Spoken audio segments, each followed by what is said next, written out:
اعوذ باللہ من الشیطان الرجیم بسم اللہ الرحمن الرحیم۔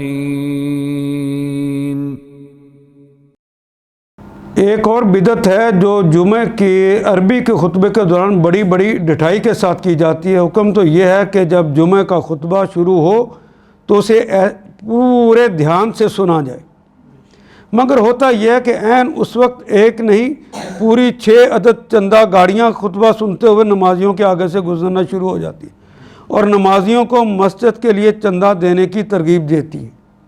نہیں جی،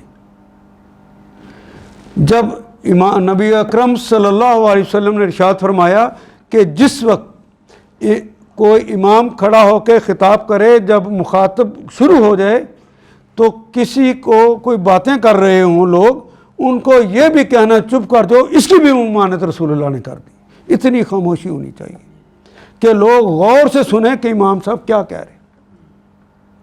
تو یہ جب اندر ریڑیاں چلنی شروع ہو جائیں گی اور چندے کی ترغیب دینی شروع کر دیں گے آپ، وہ ساتھ جزاک اللہ کے نعرے لگائیں گے، تو وہ لوگوں کو توجہ کو مبذول کرا دے گی دوسری جگہ پر، جبکہ ان کی پوری توجہ ہونی چاہیے امام خطیب کی بات کو سننے کے۔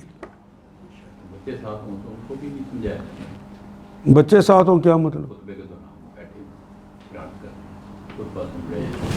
بچوں کے اوپر تو قانون ہی نہیں لاگو ہوتا، ان کو کیسے کرنا ہے؟ بچے کو شرارت کے لیے کہو شرارت نہ کر، کہ اچھا میں اور کچھ اور کرنا، اس کا دماغ تو کام کرتا ہے نا جی، اجاٹ تو نہیں ہے وہ۔